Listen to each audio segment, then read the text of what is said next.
fidèle, tu ne changes pas.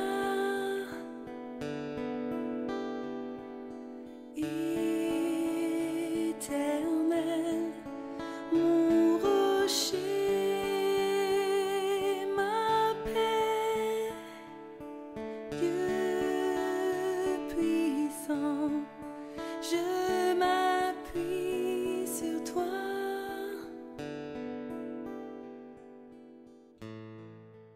Évangile de Luc, au chapitre 5, Jésus était dans une des villes, et voici un homme couvert de lèpre,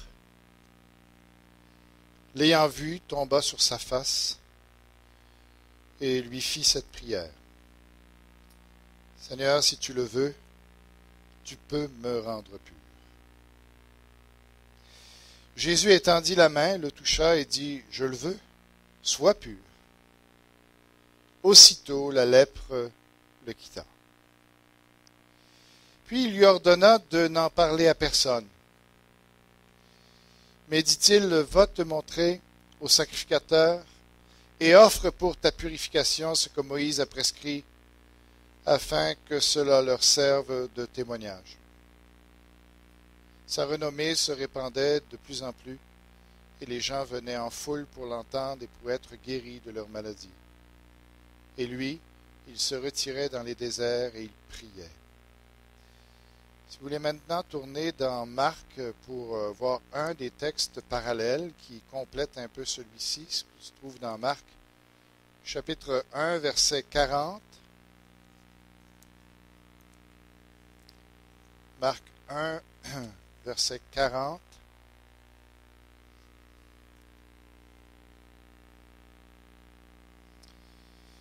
Un lépreux vint à lui, et se jetant à genoux, il lui dit d'un ton suppliant, « Si tu le veux, tu peux me rendre pur. » Jésus, ému de compassion, étendit la main, le toucha et dit, « Je le veux, sois pur. » Aussitôt la lèpre le quitta, et il fut purifié. Jésus le renvoya sur le champ, avec de sévères recommandations, et lui dit, « Garde-toi de ne rien dire à personne, mais va te montrer au sacrificateur et offre pour ta purification ce que Moïse a prescrit, afin que cela leur serve de témoignage. » Mais cet homme, s'en étant allé, se mit à publier ouvertement la chose et à la divulguer, de sorte que Jésus ne pouvait plus entrer publiquement dans une ville. Il se tenait dehors, dans les lieux déserts, et l'on venait à lui de toutes parts. On va aller dans la prière. Tendre Père, on prie que tu puisses nous donner cette parole-là et qu'elle influence notre vie, qu'elle réforme, Seigneur, notre façon de concevoir les choses. Seigneur, qu'on puisse apprendre quelque chose aujourd'hui qui va rester avec nous, Seigneur, qui ne nous quittera jamais et qui va faire son œuvre jusqu'à la fin de nos jours. Seigneur, je te prie de nous aider à comprendre. Je te demande, Seigneur, de nous influencer de l'intérieur par ton Saint-Esprit. Et y compris, je te demande de bénir les autres ouvriers, l'œuvre au Québec ici, Seigneur. Il faut vraiment qu'il y ait un réveil qui éclate. Amène ton peuple, Seigneur, à une parfaite consécration envers toi. Dans le nom de Jésus. Amen. Qu'est-ce qu'on peut bien retirer d'un passage comme celui-là? Nous n'avons ni lépreux, nous n'avons ni temple, ni sacrifice, nous n'avons pas non plus de sacrificateur où offrir nos offrandes. Qu'est-ce qu'on fait avec ça? Est-ce que ce texte-là a quelque chose à nous apprendre? Bien, oui. Au moins une chose. De quelle manière nous pouvons témoigner de Jésus-Christ? Surtout après notre conversion. Alors, c'est ce qu'on va regarder. Vous savez qu'au Québec, on a de plus en plus de difficultés à parler de l'Évangile. Les gens semblent de plus en plus fermés à l'Évangile. On a un peu la même situation ici, hein, où Jésus se trouve à être empêché d'aller dans les villes. Alors, étrangement, on a une situation semblable au Québec où on peut transposer ce qu'on voit ici et tirer une leçon pour ce qu'on vit ici au Québec. Pourquoi est-ce que les gens ici au Québec ont de la difficulté à croire à l'Évangile, ont de la difficulté à laisser Jésus entrer dans la ville ou dans leur cœur? Est-ce que c'est à cause des athées, de leur démonstration et de toute la publicité qu'on met autour de l'incrédulité, puis du fait que Dieu n'existe pas, puis qu'il y a la vie sur les autres planètes, puis etc., puis il y a tellement une propagande contre Dieu que finalement, les gens se sont éloignés de Dieu, ne veulent plus rien savoir de Dieu? Non, je pense que vraiment, s'il y a un recul au Québec de l'Évangile, c'est à cause de ceux qui se disent chrétiens et qui ne vivent pas l'Évangile. Si Jésus ici a été empêché de rentrer dans cette ville, ou dans les villes ensuite, ce n'était pas à cause d'un incrédule. Ce n'était pas à cause de quelqu'un qui n'a rien vécu avec Dieu, qui ne voulait rien savoir de Dieu. C'est à cause de quelqu'un qui, justement, avait expérimenté un miracle de la part de Dieu qui n'a pas su quoi faire avec ça. Nous sommes probablement les pires ennemis pour l'Évangile si nous ne faisons pas attention. Si les Québécois ne veulent rien savoir de Jésus-Christ, c'est qu'ils n'ont pas vu Jésus-Christ dans la vie des gens, qui se disaient croyants. Et ils ne peuvent pas tolérer cette différence, cette incompatibilité-là. Et c'est ce qu'on veut voir aujourd'hui, notre thème ce matin, ce qu'on veut regarder, c'est l'Évangile, c'est quelque chose qui se voit avant de s'entendre. L'Évangile, c'est quelque chose qui se voit avant de s'entendre. On va regarder ici ce qu'on a dans notre texte. Bien sûr, Jésus a pu quand même récupérer des choses. Dieu peut quand même récupérer les situations. Dieu peut quand même parler aujourd'hui aux gens. Et puis on peut encore faire de l'évangélisation malgré les gaffes qu'on peut faire. Mais vous savez, dans un mariage, la mariée, elle aime toujours plus rentrer par la porte centrale, par la porte d'en avant, plutôt que de la porte de côté. On peut la faire rentrer par la porte de côté. Mais généralement, ce n'est pas la meilleure façon de faire rentrer une mariée. Vous êtes d'accord avec moi? Alors, nous, ce qu'on veut, c'est que l'Évangile rentre par la porte d'entrée, par la porte principale, pas juste par des portes de côté. Et comment on peut faire ça? Comment on va rétablir ça? Alors, je vous appelle, particulièrement si vous vous dites chrétien, eh bien, c'est à vous que je m'adresse. Est-ce que c'est la meilleure des choses, une fois qu'on a accepté Jésus-Christ, de parler? Peut-être pas. Peut-être pas. Vous allez peut-être me dire, mais est-ce que l'apôtre Paul, quand il a accepté Jésus-Christ, est-ce qu'il ne s'est pas mis tout de suite à parler, lui? Est-ce qu'il n'a pas tout de suite été utilisé par Dieu pour toucher des gens? Est-ce que Jésus n'a pas dit à ce démoniaque-là, va et raconte tout ce que Dieu a fait? Ou est-ce que Jésus ou Paul n'a pas dit, non seulement on est sauvé par la foi dans le cœur, mais par la confession de la bouche? Oh! Il semble donc que je vais devoir démontrer mon point, que c'est peut-être pas la meilleure façon de faire avancer la cause de l'Évangile que de parler tout de suite après notre conversion. Est-ce que par cela, est-ce que je veux vous décourager de témoigner?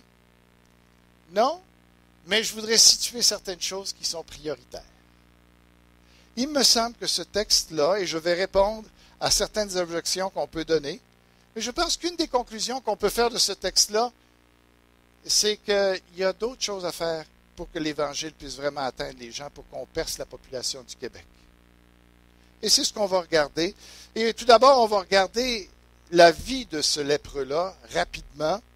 Et moi, je l'ai appelé, pas le lépreux, mais le lépreux. Parce qu'à la fois, il était laid, quand on va comprendre c'est quoi la lèpre, mais à la fois, il était preux aussi. Il était courageux.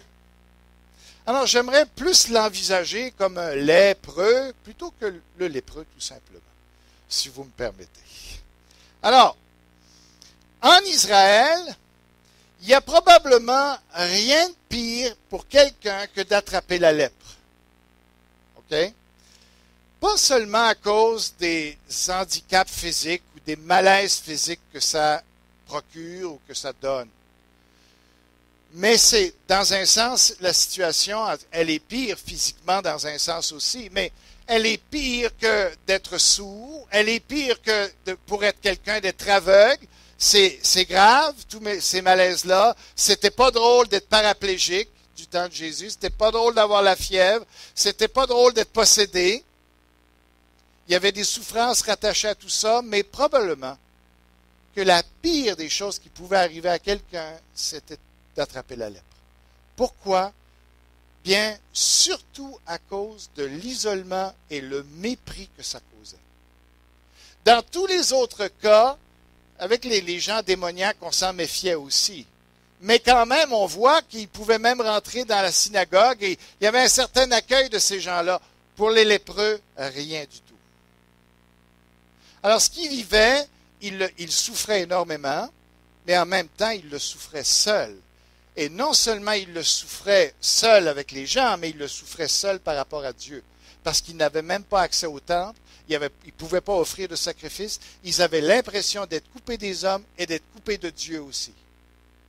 Souffrants, isolés, méprisés, mais en même temps se sentaient perdus par rapport à Dieu. Ce n'est pas étonnant d'ailleurs qu'il y en a beaucoup qui se suicidaient. Alors, en Israël, il y avait deux sortes de lèpre.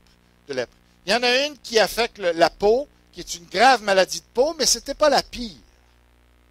C'est celle qu'on connaît plus aujourd'hui.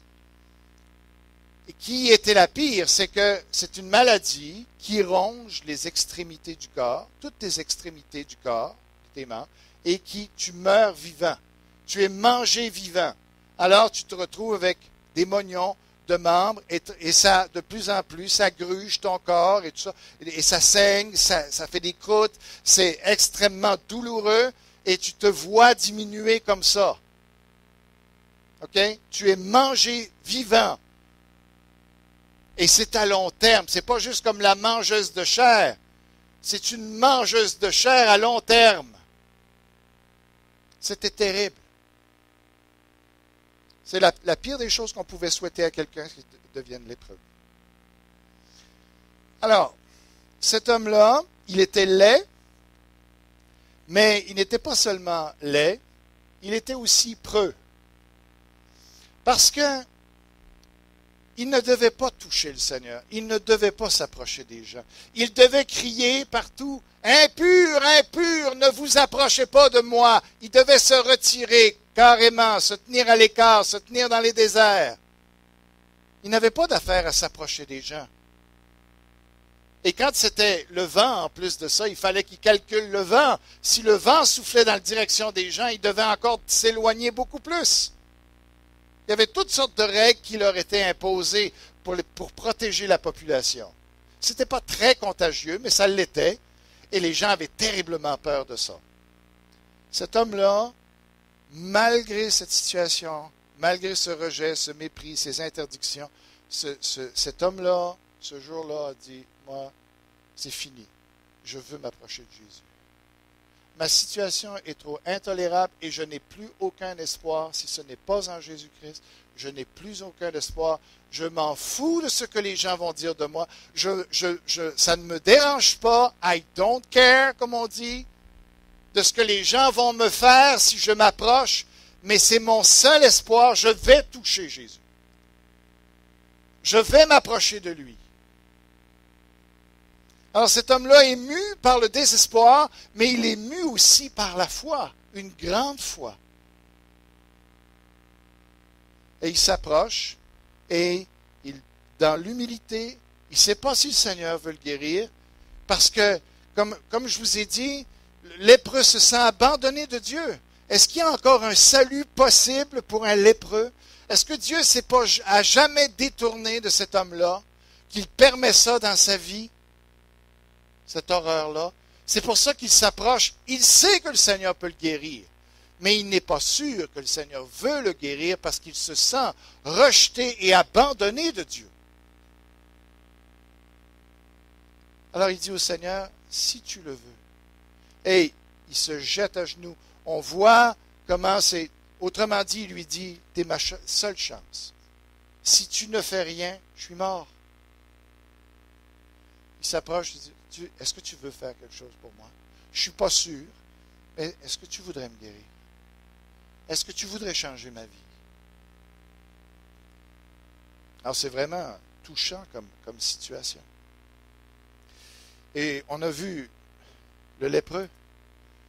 Maintenant, on va juste regarder un petit peu la réaction de Jésus qui était complètement contraire à tout ce qu'on peut s'attendre. Jésus était le seul qui pouvait agir comme il a agi. Aucun rabbin, aucun pharisien, aucun sacrificateur, aucune personne religieuse ou non n'aurait accepté qu'un lépreux s'approche de lui en Israël. Jésus est le seul qui a accepté cette situation-là, et plus que ça. Il est allé jusqu'à le toucher pour lui montrer que je t'aime, tu peux t'approcher. Cet homme-là avait autant besoin de guérison à l'intérieur de lui que de guérison à l'extérieur de lui. Et le Seigneur prenait le soin de le toucher pour lui dire, je t'aime, je ne t'ai pas abandonné, je pense à toi et j'ai quelque chose pour toi. Et en plus, il le guérit complètement. Vous imaginez ce qui s'est passé ce moment-là? Je ne sais pas, mais le texte nous dit, Luc nous dit qu'il est médecin, il dit ce gars-là était complet de lèpre. Autrement dit, tout son corps était affecté par la lèpre. Ce gars-là était mangé déjà atrocement. Et quand le Seigneur lui a dit, je te guéris, vous savez ce qui est arrivé? C'est non seulement tout ce qui était, toutes les crevasses de sa peau, tous les membres se sont mis à repousser. Toutes les cavités se sont mis à se remplir. La couleur de sa peau a commencé. Le blanc a disparu. La santé est revenue. Vous imaginez? Devant les yeux des gens, les gens regardaient ça et ont vu cet homme-là se métamorphoser littéralement devant eux. Croyez-vous? Croyons-nous que Dieu est capable de faire une chose aussi merveilleuse que ça? Jésus est vraiment généreux. Alors il lui dit, je te guéris. Mais Jésus va lui dire quelque chose qui est étonnant et quelque chose que Dieu peut encore nous dire, ne va pas parler trop vite.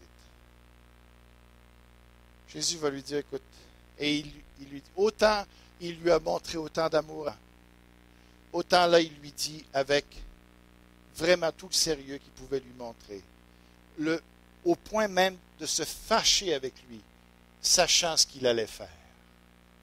Il lui a dit, je ne veux pas que tu parles. Tu m'as compris? Je ne veux pas que tu ailles dire ce que j'ai fait pour toi. Je veux que tu ailles te montrer au sacrificateur. Qu'il voit. C'était les sacrificateurs à cette époque-là, c'était les médecins. C'était ceux qui devaient prononcer le diagnostic, qui prononçaient la guérison. Jésus lui dit, tu vas aller voir le médecin. Tu vas aller te montrer, tu vas aller te faire examiner. Il faut que ce soit lui qui prononce ta guérison. Il y tenait absolument. Pourquoi est-ce qu'il y tenait absolument? C'est que Jésus avait une si mauvaise réputation. Il avait la réputation en Israël d'être celui qui était contre la loi, de celui qui désobéissait à la loi, qui ne respectait pas Moïse, qui ne respectait pas les commandements de Dieu. C'était quelqu'un qui était un libertin, un anarchiste. Et Jésus savait tout ça. Pour le sabbat, il n'était pas capable de ne pas guérir les gens les jours du sabbat. Et il était contre la manière que les pharisiens avaient poussé l'utilisation du sabbat. Mais pour le reste, il était pour la loi. Mais avec le sabbat, c'était difficile de mettre les choses claires. Alors ici, il avait l'occasion de pouvoir montrer à la population entière, de restaurer sa réputation, de dire, Il faut que tu ailles voir le sacrificateur pour que lui proclame qu'il y a vraiment une guérison ici. Il faut qu'on démontre que je suis la loi de Moïse.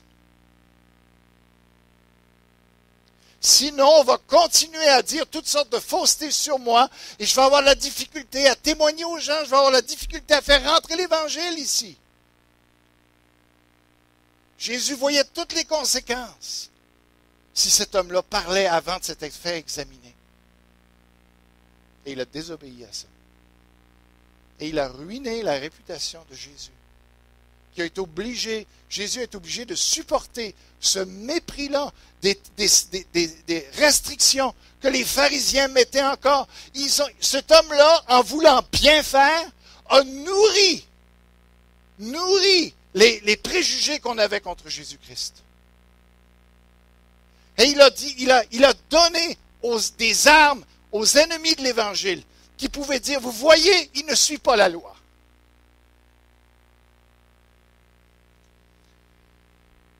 C'est pas pour rien que Jésus lui avait donné de tels avertissements. C'était quelque chose de sérieux qui était en jeu. Mais il n'a pas obéi. Et qu'est-ce qui est arrivé? Eh bien, il a nui en voulant bien faire. Il a nui énormément à l'Évangile. Alors ce matin, qu'est-ce qu'on veut apprendre de cette situation? Eh bien, vous savez que dans notre société, on passe pour des anti-démocrates. On est contre la démocratie. Pour les gens qui nous entourent, nous sommes des anti-sciences. Nous sommes des fanatiques. Nous sommes une secte. Nous sommes des gens à la limite qui sont dangereux. Et plus il va y avoir de choses qui vont se passer avec l'islam, plus ils vont nous identifier avec ça, et plus ça va être difficile, et plus notre réputation va être mêlée dans ça. Qu'est-ce qu'on peut faire? Ce texte-là a une pertinence aujourd'hui, une actualité. Je pense que il faut faire attention, si vous êtes nouveau dans la foi, de parler trop vite. Je ne veux pas vous empêcher de parler complètement. Mais je veux au moins qu'on saisisse le principe que l'Évangile doit d'abord se voir avant de s'entendre. Vous comprenez? Il faut que les gens voient que vous êtes réellement transformés. Parce qu'autrement, si on ne fait pas attention, on va nourrir encore des gens qui vont dire, c'est des capotés ces gens-là, c'est des fous. C'est des gens qui regardent, tu t'es fait laver le cerveau. Il t'a eu, le gourou, il t'a eu. Tu t'es laissé influencer, tu étais un faible. Tu vois, tu souffrais, là, tu avais un peu de problème de dépression. Là, ils t'ont promis un paquet d'affaires, puis tu t'étais séduit. C'est pour ça qu'il faut qu'on soit plus rusé. C'est pour ça qu'il faut qu'on soit plus sage. C'est ferme ta bouche si l'Évangile n'est pas en train de te transformer. Si l'Évangile n'est pas en train de... Si on ne peut pas voir clairement dans ta vie que tu as changé, que tu es différent, que Jésus-Christ est dans ta vie, ne parle pas, je t'en prie. Ton autorité et ta crédibilité, c'est ce qui se passe dans ton cœur. C'est ce que tu reflètes bien avant de ce qui se passe dans ta bouche et dans la mienne. Il faut que ton caractère soit changé. Si tu es un homme colérique, les gens vont te poser des questions. Le jour où ils vont voir que tu n'es plus colérique, par la puissance de Dieu dans ta vie, ils vont te poser des questions. Fais-toi-en pas. Tu auras l'occasion de témoigner de ce qui se passe. Si tu es impatient, qu'à chaque fois tu te choques parce que quelqu'un t'a coupé sur la route ou parce qu'un n'a pas fait son stop et par ceci, bien, il faut à un moment donné que les gens voient, hey, il ne réagit plus du tout de la même façon. Si tu étais quelqu'un qui était toujours triste, toujours bougonneux, toujours en train de te plaindre, puis là, maintenant la vie est belle, tu réjouis, tu chantes, tu es dans la joie, tu remercies la vie, tu remercies le Seigneur, ils vont dire, mais qu'est-ce qui se passe avec lui? Il apprend du bon. N'est-ce pas? Et là, j'aimerais dire quelque chose et je vais terminer là-dessus. Si vous aviez été dans l'avion ces jours-ci, ou la semaine passée, je ne sais plus exactement quand est-ce que ça s'est passé. Vous avez entendu l'enregistrement? Non. Gérald, il tripe sur l'enregistrement. Alors, ils ont enregistré les gens, qu'est-ce qui s'est passé dans l'avion, alors que la porte était fermée, quand l'avion qui s'est jeté dans les Alpes, là, qui s'est écrasé. Alors, il y a eu des enregistrements de ce qui se passait dehors du cockpit. À ce moment-là, qu'est-ce que les gens disaient, dont le pilote qui frappait sur la porte, et ce que les gens disaient en arrière, que tout le monde criait à Dieu et tout ça. Alors, moi je me dis, je vous place dans la situation, je nous place dans la situation, et ça va nous aider à comprendre la vie chrétienne.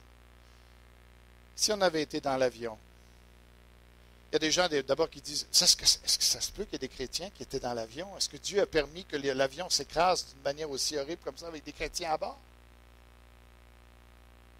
Alors déjà, il y en a qui ont des problèmes avec ça. Mais admettons que vous étiez là, que j'étais là. Comment j'aurais réagi? Hein? On n'est pas si sûr que ça, que nous autres, on ne serait pas en train de crier peut-être plus fort que les autres. Ah! Dieu!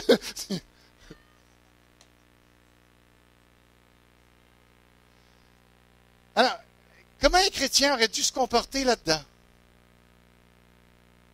Et peut-être que, justement, s'il y avait des chrétiens dans l'avion et qui sont restés calmes, on va dire, merci Seigneur, on s'en va vers toi. Merci parce qu'on va se retrouver, c'est le jour de notre enlèvement. Et quand les gens à côté d'eux, qui étaient dans la panique, qui regardaient leurs enfants, qui disaient, qu'est-ce qu'on va faire, ça? Puis qui ont regardé ces chrétiens-là. Je ne sais pas, il y a peut-être eu des réunions de prière autour de ces gens-là, comment ils réagissaient. Une réunion de prière pour dire, hey, prie pour nous, là. Parce que toi, ça a l'air de bien se passer ton affaire, mais nous, ça ne se passe pas bien du tout. Vous vous rendez compte que c'est pas juste d'avoir un caractère, une moralité qui est différente. Parce qu'il y a des gens qui ont une bonne moralité en dehors de l'Église. Mais une des choses les plus puissantes pour témoigner, c'est dans l'épreuve. C'est comment on réagit dans l'épreuve. On n'aime pas les épreuves, hein? On n'aime pas les difficultés. On voudrait les voir à 100 000 à la longue, éloignés de nous. Mais vous savez, Dieu sait que là où les gens voient la différence, c'est quand on est dans l'épreuve. C'est ça que ça explique pourquoi Dieu permet qu'on ait des épreuves. Et on devrait regarder, quand on souffre, devrait regarder autour et dire, qui est-ce que le Seigneur veut influencer par ma façon de me comporter dans cette épreuve-ci? C'est tout un témoignage. Alors, ne voyons pas l'épreuve comme quelque chose qui est une calamité pour nous, mais c'est une occasion de vraiment démontrer la puissance de Dieu dans notre vie. Tu sais, on peut bien dire aux gens, ah, réjouis-toi dans toutes les épreuves, regarde comme un sujet de joie complète. Mais toi, la prochaine fois que tu as une épreuve, ah! On ne te voit plus à l'église, on ne te voit plus prier, tu ne lis plus ta Bible parce que. Mais où est-ce qu'il est ton témoignage? Tu as beau dire, tu sais, soyez rassurés, Dieu vous aime, toutes choses concourent au bien de ceux qui aiment Dieu. Oh, ça paraît bien, ça. Mais tu le diras quand toi tu seras dans l'épreuve, puis là tu diras aux autres, toutes choses concourent au bien de ceux qui aiment Dieu. Merci Seigneur parce que j'ai une occasion de te glorifier dans la souffrance. Hey, oh là là, là tu as un témoignage, mon ami. Là tu as de la puissance. On veut tous être glorifiés par la résurrection, par la puissance des miracles, par tout ça. Il y a ça. Il faut le témoignage de la résurrection. Mais il faut aussi le témoignage de la croix. Savez-vous que Jésus-Christ a probablement amené plus de personnes, de gens qui l'ont vu mourir sur la croix que de gens qui ont entendu parler de la résurrection? Parce que quand ils l'ont vu sur la croix et qu'ils ont vu comment il réagissait, même le brigand qui l'insultait est arrivé et il a dit, lui là, il n'est pas normal. Il s'est converti. Alors, l'Évangile, c'est quelque chose qui se voit avant de s'entendre. Assurons-nous que si on se dit chrétien, assurons-nous qu'on a un modèle à présenter aux gens qui nous entourent. Autrement, fermons notre bouche. Prions. Seigneur, que tu puisses bénir ta parole. Merci pour ce texte merveilleux. Merci pour ces exemples que tu as choisis, qui ne sont pas pris au hasard, qui sont voulus pour nous enseigner chaque vérité dans notre vie personnelle. Au nom de Jésus-Christ. Amen. Dieu vous bénisse.